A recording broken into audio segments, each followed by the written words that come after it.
নমস্কার, আমি মৌমিতা।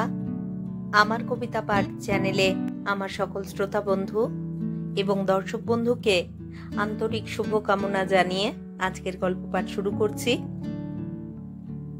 আজ আমি আপনাদেরকে পড়ে শোনাবো অরুণদের লেখা একখানি চমৎকার প্রেমের গল্প।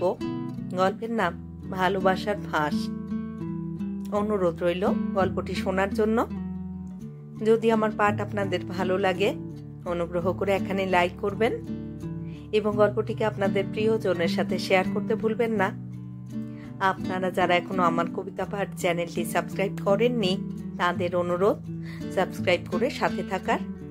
আর আপনারা আপনাদের মূল্যবান মতামত কমেন্ট বক্সে জানিয়ে আমাকে অনুপ্রাণিত এবং সমৃদ্ধ করবেন, এও আমার অনুরোধ। ধন্যবাদ। শুরু করছি আজকের গল্প, ভালোবাসার ফাঁস। দাঁত দিয়ে ঠোঁটের একটা কোণা চেপে ধরল দীপা। তার মুখ দিয়ে কোনো কথা বেরুলো না। পলকহীন দৃষ্টিতে সে কিছুক্ষণ সুনীলের মুখের দিকে তাকিয়ে রইল। তখন শেষ বিকেল। ডিমের কুসুমের রঙের রোদ্দুর ছড়িয়ে পড়েছে চারদিকে। ডানায় সেই রোদ্দুর মেখে পাখিরা ফিরছে নীড়ে। সুনীল দূরের একটা গাছের দিকে তাকিয়েছিল। সে যে কথা কয়েক মুহূর্ত আগে দীপাকে বলেছে, তার উত্তর শোনার জন্য প্রতীক্ষা করছিল। দীপার মুখের দিকে তাকিয়ে কথাটা সে বলতে পারেনি। সব কথা সকলের চোখে চোখ রেখে বলা যায় না। কিছুক্ষণ অপেক্ষার পর দীপার কোনো সাড়া না পেয়ে তার দিকে ফিরে তাকালো সুনীল। তখন দীপার চোখে অশ্রুকণা টলমল করছে। সুনীল আবার বলল, কাঁদবার কি আছে? আমি তো আবার ফিরে আসব। মাত্র 2 বছরের জন্য দিল্লিতে ট্রান্সফার হচ্ছে। অফিস পাঠাচ্ছে, কি করব বলো? না গেলে প্রমোশন পাবো না। দীপা ধরা গলায় বলল, প্রমোশন? টাকা? এসব পুরুষের কাছে যে তার ভালোবাসার পাত্রীর থেকে অনেক বড়, তা আগে বুঝতে পারিনি। বুঝলে আমার প্রেমে পড়তে না, তাই না? কিন্তু তুমি বুঝতে পারছো না যে তোমাকে ছেড়ে যেতে আমার কত কষ্ট হচ্ছে। ছাই হচ্ছে, সত্যি তাই। প্রেমের আগুনে বুক পুড়ে ছাই হচ্ছে, তবু না গিয়ে উপায় নেই। ফিরে এসে তোমায় বিয়ে করব।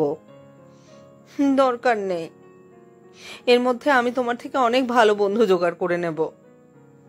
প্রেমের জন্য মানুষ রাজত্ব ত্যাগ করে, বাপ মাকে ত্যাগ করে, আর তুমি সামান্য প্রমোশন ছাড়তে পারবে না? পারি, কিন্তু তোমার আমার ভবিষ্যৎ জীবনের সুখ স্বাচ্ছন্দ্যের কথা তো ভাবতে হবে। প্রমোশন পেলে সেগুলো হাতের মুঠোয় আসবে।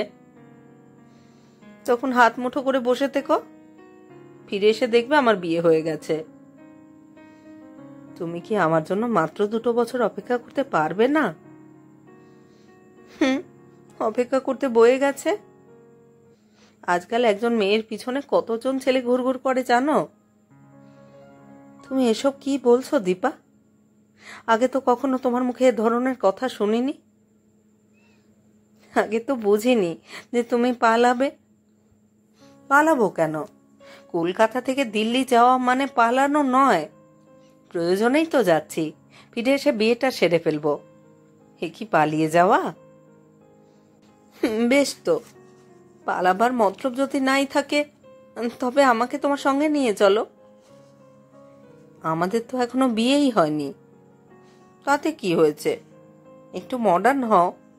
সেকালে লোকের মতো কথা বলো না।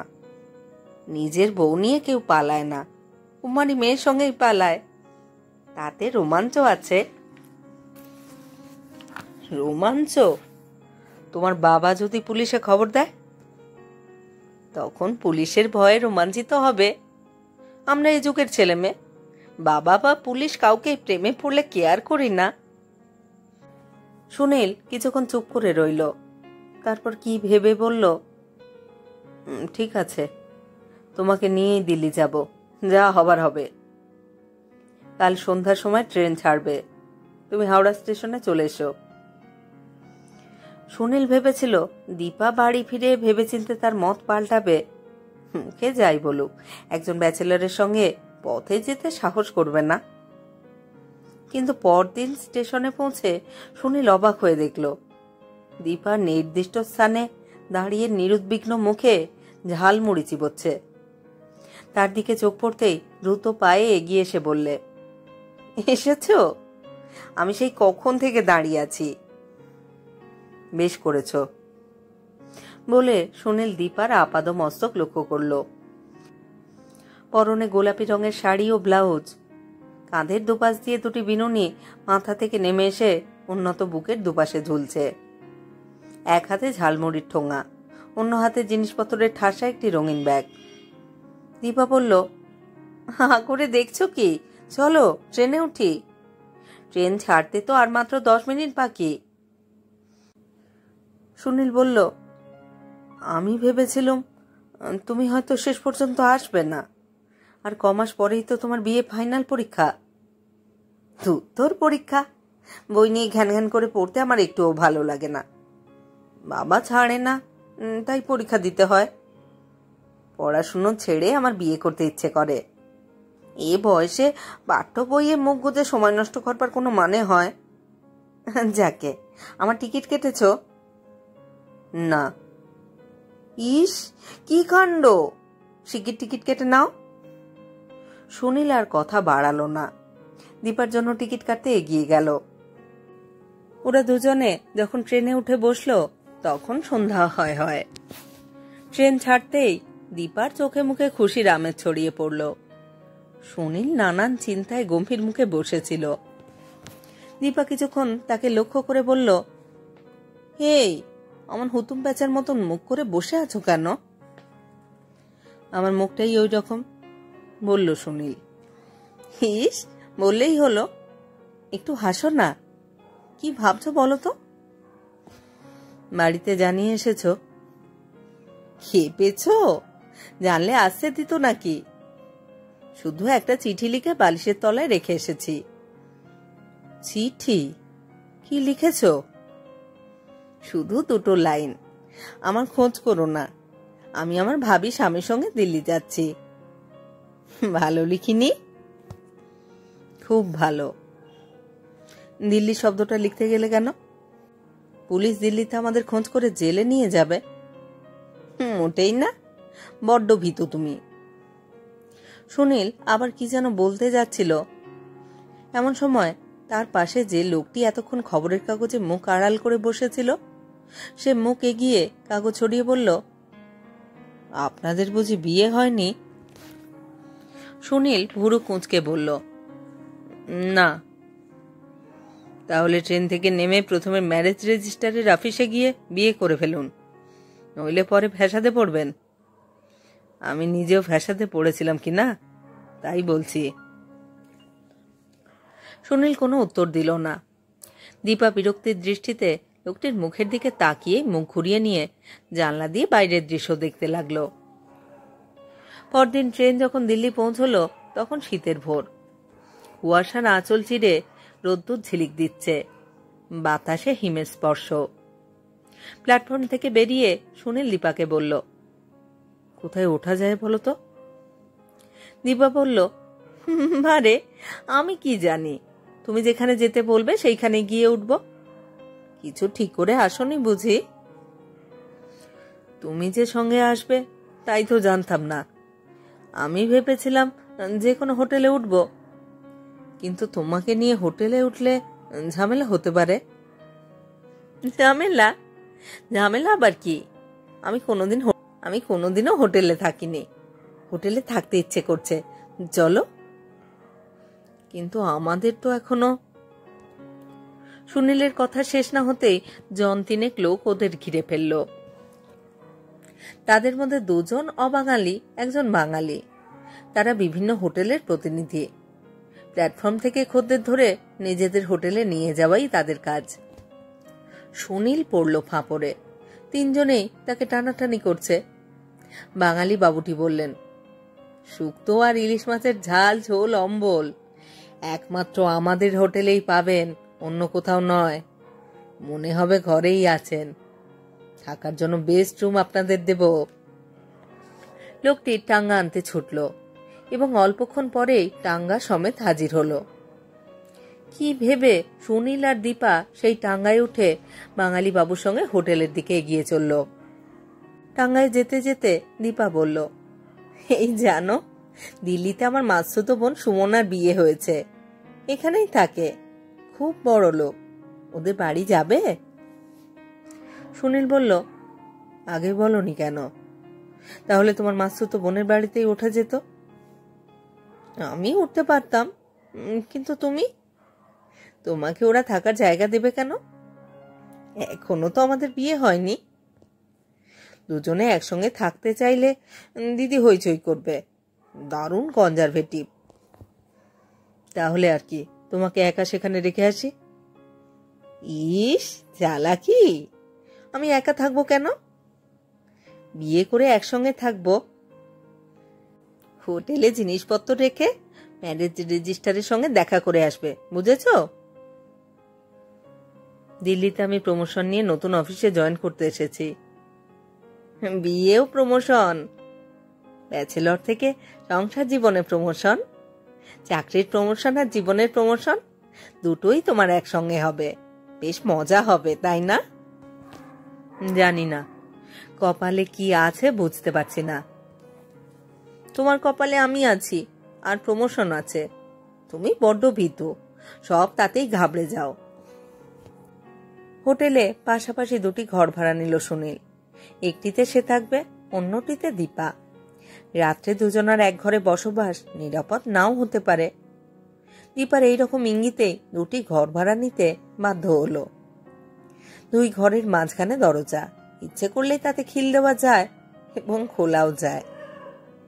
চা খেতে খেতে দীপা সুনীলকে বলল, দেখো, বিয়ের পর আমরা হোটেলেই থাকবো, রান্না বান্নার ঝামেলা করতে হবে না।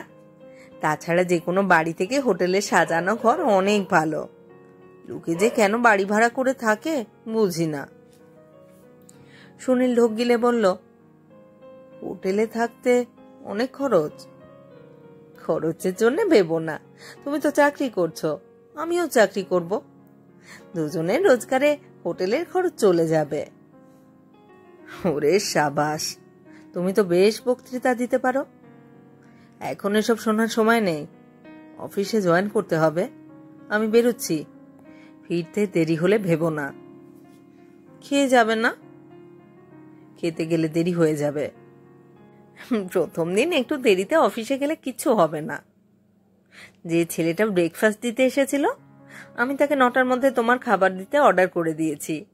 স্নান করে তৈরি হয়ে নাও। দীপা ঘরের জানলার কাছে দাঁড়িয়ে দাঁড়িয়ে আপন মনে গুনগুন করে গান গাইছিল। এমন সময় দরজার কড়া নাড়ার শব্দ পেল।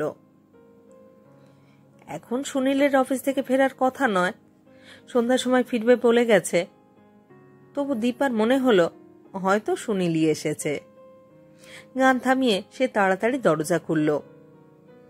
বিস্মিত দৃষ্টিতে লক্ষ্য করল হোটেলের মালিক কালুবাবু দাঁড়িয়ে আছেন। এই অসময় যখন সে ঘরে একা রয়েছে, তখন লোকটা কি মতলবে এসেছে তা ভেবে পেল না দীপা। জিজ্ঞাসু দৃষ্টিতে তাকালো। হোটেলের মালিক বললেন, আপনার স্বামী সুনীল লতকে একজন পুলিশ অফিসার খুঁজছেন। আপনারা স্বামী স্ত্রী ভেবেই ঘর দিয়েছিলাম, কিন্তু কি ঝামেলা বলুন তো? এর আগে আমার হোটেলে কোনোদিন পুলিশ আনা দেয়নি। কি জন্য পুলিশ সুনীলকে খুঁজছে তার আমি কি জানি। ঠেলা সামলান, ওই যে উনি আসছেন বলে হোটেল মালিক সিঁড়ির দিকে আঙুল দেখালেন। পুলিশের পোশাক পরিহিত একজন লোক সিঁড়ি দিয়ে উপরে উঠে আসছে। দীপা পালাবে কিনা ভাবছিল। পুলিশ অফিসার দ্রুত পায়ে ওপরে উঠে এসেই বলল, এই যে, তুমি তাহলে এই হোটেলেই উঠেছ? আমি সারা দিল্লি শহরে তোমাদের খুঁজছি। ও মা, জামাই বাবু, আসুন, ঘরে আসুন। একটু থেমে দীপা হোটেল মালিককে বলল, ইনি আমার জামাইবাবু, আপনি নিশ্চিন্তে আপনার নিজের কাজে যান। জামাইবাবুর জন্য চা জলখাবার পাঠিয়ে দেবেন কিন্তু। পুলিশ অফিসার দীপার মাসুতো বোনের স্বামী, তিনি গম্ভীর স্বরে বললেন, কলকাতা থেকে পালিয়ে এসেছো কেন? আমি তোমায় অ্যারেস্ট করতে এসেছি। দিদিকে তো সারা জীবন অ্যারেস্ট করেই রেখেছেন, আবার আমাকে কেন? আসুন, ঘরে আসুন। না, আগে তুমি আমার সঙ্গে আমাদের বাড়ি চলো। তোমার দিদি কান্নাকাটি করছে। কাল রাতে তোমার বাবা আমাকে ট্রাঙ্কাল করেছিলেন। তুমি নাকি চিঠি লিখে এসেছো যে তুমি দিল্লি যাচ্ছ। ট্রাঙ্কল পাবার পর থেকে আমি তোমাকে খুঁজে বেড়াচ্ছি। তাই নাকি? দিল্লির পুলিশ অফিসারদের বুঝি কোনো কাজ নেই, শালিকে খুঁজে বেড়ায়? ছি! বলে দীপা তার জামাইবাবুর হাত ধরে টেনে ঘরে নিয়ে গেল। ঘরে বসে পুলিশ অফিসার প্রভাত রায় বললেন, সুনীলবাবু কোথায়? কেন? তাকে থানায় পুরব। ইস, অত হিংসে কেন? আমি তার গলায় মালা দেব? বিয়ের পর শালিকে উপরই পাওনা হিসেবে চিরকাল ধরে রাখা যায় না। ব্যাপারটা হালকা করে দিবার চেষ্টা করো না দীপা। সুনীলবাবু কোথায় বলো? আমার হৃদয়ের মধ্যে, বলে মুচকি হাসলো দীপা। এমন সময় হোটেল বয় চায়ের ট্রে নিয়ে ঘরে ঢুকে ট্রেটা টি টেবিলের উপর রেখে দীপাকে বলল, এর দাম দিতে হবে না দিদি, মালিক পুলিশ সাহেবের জন্য পাঠিয়ে দিলেন। কথা শেষ করে ছেলেটি চলে গেল। প্রভাত দীপাকে বলল, তোমার সঙ্গে আমার বিশেষ কথা ছিল। সব জামাইদেরই শালির সঙ্গে বিশেষ কথা থাকে, কিন্তু এখন আর বিশেষ কথা শুনে লাভ নেই। সুনীল ছাড়া অন্য কারোর দিকে আমি মন দিতে পারবো না। প্রভাত কোনো উত্তর না দিয়ে কি যেন ভাবতে লাগলো।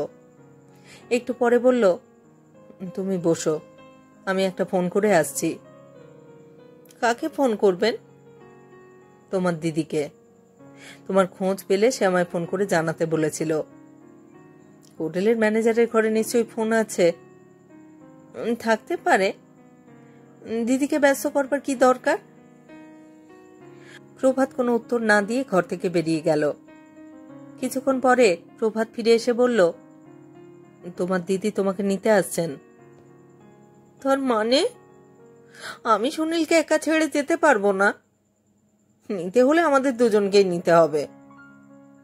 ছেলে মানুষই করো না দীপা। আমি সাবালিকা, নিজের ইচ্ছে মতো চলবার অধিকার আমার আছে। তা আছে, তবে তোমাকে বিপথে যেতে দেওয়া যায় না। সুনীলবাবুকে অ্যারেস্ট করে তোমায় কলকাতায় পাঠাবো। সুনীলের অপরাধ কি? সে তোমাকে ফুসলিয়ে ঘরের বাইরে এনেছে। মেয়েদের ইচ্ছে না থাকলে তাদের কেউ ফুসলিয়ে ঘরের বাইরে আনতে পারে না। তাই নাকি? আজ্ঞে মশাই, তাই। মেয়েরা ছেলেদের ফুসলিয়ে বিয়ে করে, কোনো ছেলে সহজে বিয়ে করতে রাজি হয় না। এদের অনেক কাঠখড় পুড়িয়ে প্রেমিকের গলায় বিয়ের ফাঁস পড়াতে হয়। বিশ্বাস করি না। বিশ্বাস না হয় যেসব মেয়েরা প্রেম করে বিয়ে করেছে তাদের জিজ্ঞাসা করে আসুন। প্রভাত একটা সিগারেট ধরিয়ে ধোঁয়া ছেড়ে কি যেন ভাবতে লাগলো। অনেকক্ষণ পরে প্রভাতের স্ত্রী সুমনা প্রায় ছুটে ঘরে ঢুকেই দীপাকে জড়িয়ে ধরল। ছাড়, লাগছে, বলল দীপা। তোকে একবার যখন পেয়েছি তখন আর ছাড়তে পারবো না। মেসমশাইকে কলকাতায় ট্রাঙ্কলে খবর পাঠিয়েছি, তিনি কাল সকালেই এসে পড়বেন। এখন আমাদের বাড়িতে চল। যাব বই কি, তবে এখন নয়, দুজনে একসঙ্গে যাব। দুজনে? তার মানে? জানো না বুঝি? আমি আমার প্রেমিকের সঙ্গে পালিয়ে এসেছি, তাকেই বিয়ে করব। খেপেছিস? বিয়ের ভরসা দিয়ে কত ছেলে কত মেয়েকে বোকা বানায়। পুরুষ মানুষকে একদম বিশ্বাস করতে নেই। কি বললে? হঠাৎ উঠে দাঁড়ালো প্রভাত। সুমনা বলল, আমি তোমার কথা বলিনি, অবিবাহিত পুরুষদের কথা বলছি। ও, তাই বলো। প্রভাত আবার বসে পড়ল। সুমনা দীপাকে বলল, তোর প্রেমিকটি কোথায়? অফিসে গেছে, উত্তর দিল দীপা। অফিসে না খেয়েছো? তোকে ফেলে অফিসের নাম করে পালিয়েছে। কাল রাতে দুজনে এক ঘরে ছিলি তো, যা হবার হয়ে গেছে। এখনো নিজেকে সামলাবার সময় আছে। লক্ষ্মী বোন, আমার সঙ্গে চল। উত্তর, ও অফিস থেকে ফিরে হোটেলে আমায় খুঁজে না পেলে পাগল হয়ে যাবে। ঘোড়ার ডিম হবে বলে প্রভাত একটু থেমে আবার বলল, তোমার দিদি ঠিকই বলেছে, সে এতক্ষণে পালিয়েছে। তার অফিসের ঠিকানাটা দাও, আমি খোঁজ নিয়ে আসি। ঠিকানা? কেন? তাকে অ্যারেস্ট করবেন নাকি? ঠিকানা জানি না, তবে অফিসের নাম জানি। বেশ, তাই বলো, ঠিকানা খুঁজে নেব। কিংবা অফিসে আছে কিনা ফোন করে জানবো। নিশ্চয়ই আছে। সুমনা বলল, পুরুষটা কিরকম বিশ্বাসঘাতক হয় তা তুই জানিস না দীপা। তোর জামাইবাবু একবার ফোন করে দেখো। দীপা কিছুক্ষণ নীরব রইল, তারপর বলল, ও অফিসে আছে কিনা আমি ফোন করে দেখছি, তোমরা বসো। কথা শেষ করে দীপা দ্রুত পায়ে ঘর থেকে বেরিয়ে গেল। প্রভাত বলল, দারুণ মজেছে, তোমার বোনকে বাঁচানো শক্ত। সুমনা উত্তর দিল, ভালোবাসায় মজতে পারে একমাত্র মেয়েরাই। ও তো পুরুষ নয় যে এই ঘাটের জল একবার খাবে আবার ও ঘাটের জল একবার খাবে। তুমি কি বলতে চাও? আমি বিয়ের আগে অনেক ঘাটের জল খেয়েছিলাম। ঘাটের জল কি নর্দমার জল জানি না, তবে বিয়ের পরও তো অনেক মেয়ে তোমার সঙ্গে দেখা করতে আসতো। তাদের কাউকে কি তুমি খেলাওনি? খেলাবো? আমি ফুটবলের কোচের মতো প্রেমের মাঠের কোচ নাকি যে মেয়েদের খেলাবো? ছেলেরা কোনো ঘাটের জল খেলে 10 জনেই জানতে পারে, কিন্তু মেয়েরা ডুবে ডুবে জল খায়। শিবের বাবাও টের পায় না, নিজের বাবা তো নয়। সুমনা কি যেন বলতে যাচ্ছিল, এমন সময় দীপা ছুটে এসে ধপাস করে নিজের বিছানায় বসে পড়ল। উদ্ভ্রান্ত ভাব, দৃষ্টি দিশাহারা। সুমনা বলল, কি হলো? দীপা কাঁপা গলায় বলল, ও অফিসে নেই। অনেক আগে অফিস থেকে বেরিয়েছে, কিন্তু হোটেলে আমার কাছে আসেনি। সত্যি পালালো নাকি? প্রভাত বলল, পালাবে কোথায়? বাছাধনকে আমি ঠিক ধরে ফেলব। পুলিশ অফিসারের শালির সঙ্গে প্রেম করবার মজা টের পাবে, তুমি ঘাবড়িও না। সুমনা বোনের মাথায় হাত রেখে সান্ত্বনা দিয়ে বলল, মন খারাপ করিস না। বিয়ের আগে অনেক মেয়েকে 2-1 বার ধাক্কা খেতে হয়, তারপর উপযুক্ত পাত্রে বিয়ে হলে সব ঠিক হয়ে যায়। আচ্ছা দিদি, ওর তো পথে কোনো বিপদও হতে পারে, সেজন্য আসতে পারেনি হয়তো। নতুন শহরে পথঘাটও হয়তো ঠিক মতো চেনে না। বোকার মতন বকিস না, ও পালিয়েছে। কিন্তু আমি ভাবছি। সুমনার কথা শেষ না হতেই সুনীল দ্রুত পায়ে ঘরে ঢুকল। তার সঙ্গে একজন লোক খাতাপত্র হাতে নিয়ে এলো। ঘরের 3 জনকেই অবাক চোখে তাকালো। পুলিশের পোশাক পরিহিত প্রভাতকে দেখে থতমত খেয়ে দাঁড়িয়ে রইল সুনীল। দীপা তাকে বলল, এতক্ষণ কোথায় ছিলে? আমি তোমার জন্য ভেবে মরছি। সুনীল বলল, আমি ম্যারেজ রেজিস্টারের অফিসে গিয়েছিলাম, ওকে সঙ্গে করে নিয়ে এলাম। আগন্তুক ভদ্রলোক বললেন, আমি ম্যারেজ রেজিস্টার, বিয়ের নোটিশ দিতে হবে না। আমি কাগজপত্র সঙ্গে এনেছি, হোটেলেই বিয়ে সেরে ফেলবো এখনই। খরচ অবশ্য একটু বেশি পড়বে। সুনীলবাবুর অনুরোধেই আসতে হলো। প্রভাত উঠে দাঁড়িয়ে বলল, both of you, Sunil and রেজিস্টার আর আন্ডার অ্যারেস্ট। ঘর থেকে কেউ বেরোবার চেষ্টা করবেন না। রেজিস্টার বললেন, পাত্র পাত্রী দুজনেই সাবালক সাবালিকা, আপনি এ বিয়েতে কোনো বাধা দিতে পারেন না। পারি, ফুসলিয়ে কোনো মেয়েকে বিয়ে করা আইনসম্মত নয়, আমি থানা থেকে হাতকড়া আনবার জন্য ফোন করতে যাচ্ছি। সঙ্গে দুটো ফুলের মালাও নিয়ে এসো, বলল সুমনা। হোয়াট? বলে প্রভাত ফিরে দাঁড়ালো। আমি সুনীলকে চিনি, মাসির বাড়ির পাশের বাড়িতেই ওরা থাকতো। খুব ভালো ছেলে, খুব মুখচোরা ছিল। তুমি প্রেম করলে কি করে সুনীল? এখন কি করো? মানে পার্চেজ অফিসের পোস্টে প্রমোশন পেয়ে দিল্লিতে এসেছি, বলে সুনীল সুমনাকে ঢিপ করে প্রণাম করল।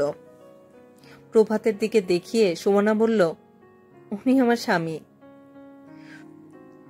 সুনীলকে ইঙ্গিত করল সুমনা। সেই ইঙ্গিত অনুসারে প্রভাতকেও প্রণাম করল সুনীল। প্রভাত বলল, এসব কি হচ্ছে? আমি আপনাকে অ্যারেস্ট করতে এসেছি। করুন না, আপনার শালীর কাছে চিরকালের জন্য অ্যারেস্ট করে রাখুন, বলে রেজিস্টার কাগজপত্র বের করে সই করবার জন্য দীপার দিকে এগিয়ে ধরল। দীপা তাড়াতাড়ি সই করে বলল, আর কি করতে হবে? স্থির হয়ে বসুন, আমি সব ব্যবস্থা করছি। রেজিস্ট্রি ম্যারেজে একজন আত্মীয়ের সই থাকা দরকার। আপনার দিদি জামাইবাবু যখন সামনেই আছেন তখন ভাবনা নেই। সুমনা প্রভাতকে বলল, দীপা যেরকম মজেছে তাতে বিয়ে আটকানো যাবে না। তুমি যেখানে দরকার সই করে দাও। মাসিম এসো কাল সকালে এলে আমি সব বুঝিয়ে বলবো। বিয়ের কাগজপত্রে প্রয়োজনীয় সই সাবুত করিয়ে রেজিস্ট্রার চলে যাচ্ছিলেন। সুনীল তাকে যেতে দিল না। উপস্থিত সবাইকে রাত্রে ভুরিভোজ খাওয়ানোর জন্য সে হোটেলের মালিককে অর্ডার দিয়ে এলো।